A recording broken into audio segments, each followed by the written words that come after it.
Assalamualaikum warahmatullahi wabarakatuh. Perkenalkan nama saya Irun Marcella. Di sini saya akan mempresentasikan atau menjelaskan terkait bab ketahanan nasional. Di sini sudah saya bagi menjadi 8 subtema. Yang pertama pengertian, ciri-ciri, sifat, asas-asas, unsur, fungsi, pengaruh, dan contoh-contoh. Yang pertama yakni pengertian ketahanan nasional. Ketahanan nasional adalah suatu kondisi ideal yang dimiliki oleh suatu negara dalam mengembangkan kekuatannya, sehingga bisa menghadapi berbagai macam ancaman yang datang mengganggu kelangsungan hidup bangsa, baik itu dari internal maupun eksternal. Konsep ketahanan ini dikenal sejak 1968. Menurut Lembaga Ketahanan Nasional, definisi dari ketahanan nasional merupakan kondisi yang dinamis dari bangsa Indonesia yang berisi soal daya tahan serta keuletan dalam menghadapi segala bentuk ancaman, gangguan, maupun ancaman dari dalam maupun luar negeri.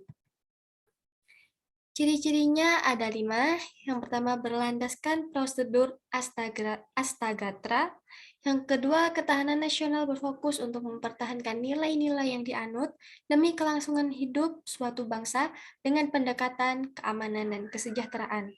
Yang ketiga, berpegang teguh pada pemahaman wawasan nasional berdasarkan cara pandang bangsa sesuai dengan Pancasila dan UUD 1945. Yang keempat, ketahanan nasional merupakan yang wajib bagi negara berkembang. Dan yang terakhir, digunakan untuk menghadapi provokasi, rintangan, dan halangan. Sifat ketahanan nasional ada 5, yakni mandiri, dinamis, manunggal, wibawa, dan konsultatif. Selanjutnya ada asas-asas ketahanan nasional. Di sini terbagi menjadi 4.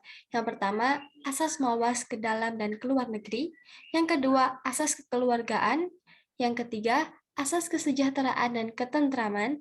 Dan yang terakhir, asas komprehensif dan integral. Selanjutnya ada unsur-unsur ketahanan nasional. Di sini terbagi menjadi 2, yakni unsur pancagatra dan unsur ideologi. Selanjutnya ada fungsi ketahanan nasional. Di sini terbagi menjadi 3, yakni sebagai daya tangkal, sebagai pengarah dan pedoman. Selanjutnya ada pengaruh aspek ketahanan nasional.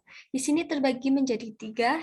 Yang pertama, pengaruh aspek ideologi. Yang kedua, liberalisme.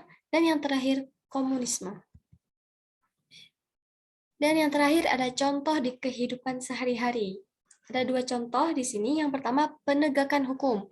Penegakan hukum ini dilakukan supaya suatu negara bisa mengantisipasi dan melawan ancaman-ancaman yang ada di dalam negeri. Dengan adanya hukum, ketahanan nasional akan terjaga dan hasilnya kelangsungan hidup dalam suatu bangsa akan berjalan dengan baik.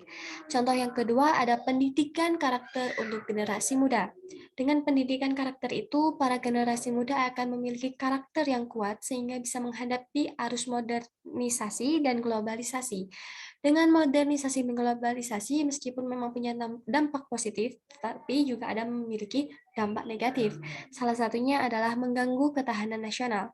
Pasalnya, dua hal tersebut bisa melunturkan kebudayaan atau identitas asli dari suatu negara.